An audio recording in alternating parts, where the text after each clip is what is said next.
No one does this. We've been dehydrating for several years. I have some older videos in my playlist down below. We used them back in the day. We used to use them for backcountry camping. And now that we're homesteaders, it's a great way to preserve our harvest. With this being April, we're starting to prep for my husband's camping seasons because there are so many animals on the homestead now, all those chickens and our crazy little dog. I can't always go with them without making special arrangements.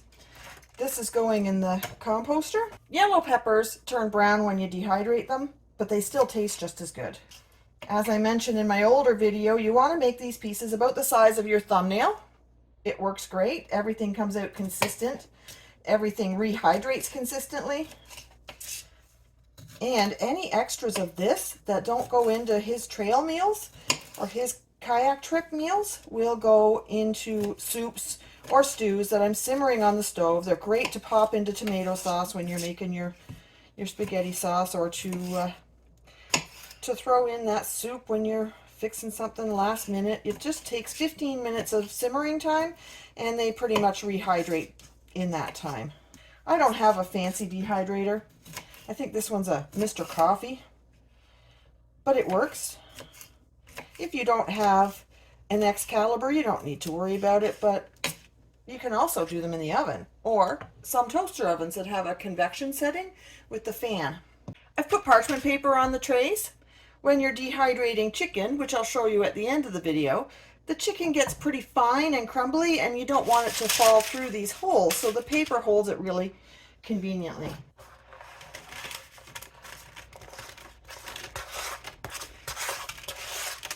Basics of dehydrating are simple if you've done it before, but if you're a first timer, then you need a lesson somewhere, right? Oh, this one's too big. See, I've noticed that a couple of these pieces are larger than the others. I'll just nip them down into half so that they're about the size of my thumbnail. You basically just lay these out in a single layer. You don't want them stacked up on top of each other or crowded. They will shrink incredibly, so you'll be surprised by that when we get to it later. How many ways would you use dehydrated peppers? Well, let me tell you, any recipe you put peppers in, you can put dehydrated peppers in, or dehydrated onions in.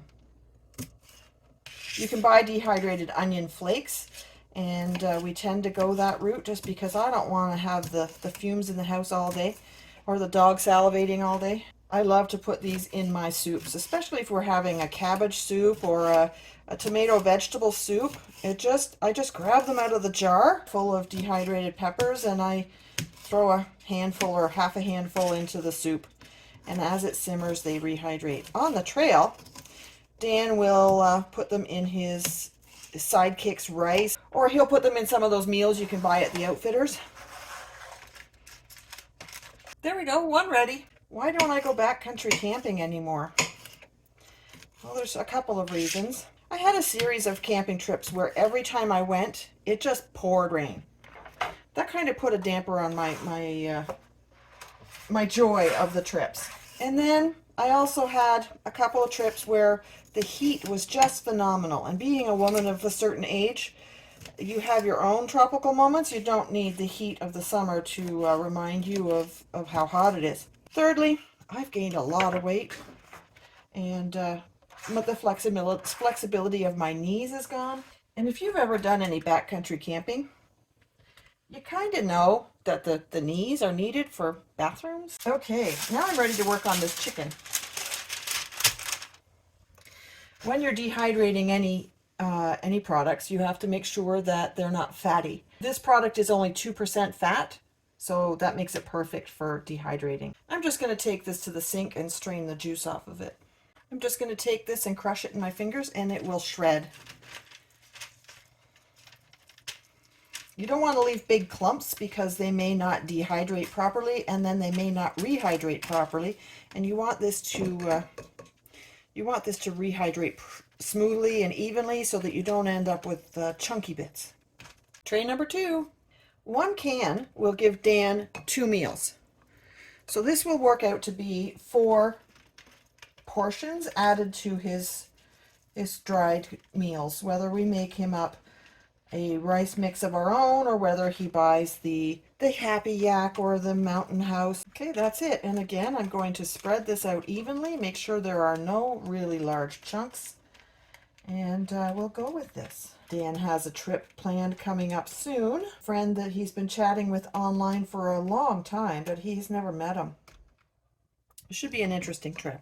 Okay, I'm dehydrating chicken, so I need to set this at somewhere between 145 and 165. So let's go 150. This chicken is already cooked, but to prevent it from spoiling during the process, it has to be over 145 degrees. I'm going to set this at 150 and just set my trays in there. This tray, I have a spare tray, and this tray of peppers is pushing against the other one. I'm going to put a spare tray between the two layers.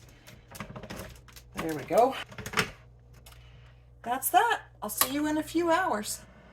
We have some apples in the fridge that are going south, but we also use apples when we do our camping. I do have one of those peelers that you set on the counter and you crank it, and it cuts the apples into little slices as you go. I don't want slices today. I love apple slices. They're a great snack. But what I'm after today is for oatmeal and trail mix.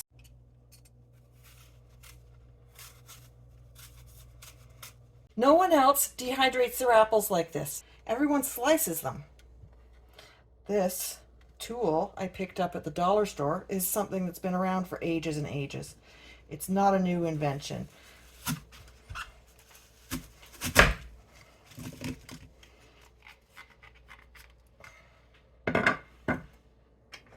So look at that. It picked all the core out of it. There's no core in any of those. I take my apple now and I slice it into little chunks like this. Just like the rest of my dehydrating, I aim for something about the size of my thumbnail. If your apple's a little larger, you could slice it down the center and then slice them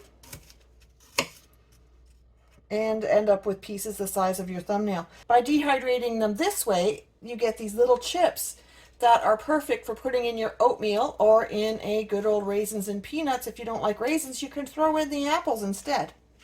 So here we go. The chicken and the peppers are done. I ran this overnight. Let's get a close-up of this. It's pretty crumbly. When it rehydrates, it will rehydrate beautifully. I use the parchment to lift these off of here, and I pour them into a bowl. Before I decide these are finished, I go through and I check them, and I look at the thicker pieces, and I make sure that everything is dry. There's nothing that's spongy. We don't want any moisture in there at all. Here I have the yellow and red peppers. Again, we're checking the thick ones. Any larger pieces, we're making sure they're dry. As they cool, they become brittle. Yeah, this is fine. They've been overnight, so probably about 20 hours. And here we have our dried apples. These are not crispy. These are a little bit spongy, but they're more like leathery than spongy. I forgot to mention that with this style of dehydrator, partway through, it's good to rotate the trays because some trays will dry faster than other trays. So just about halfway through, take the bottom two trays and put them on the top, and that usually works great. And now I'm going to package these up. So now I'm going to drop these into a bowl. I found a technique I just discovered today after years of doing this. I've got my bowl, and I've got my tray with the parchment paper.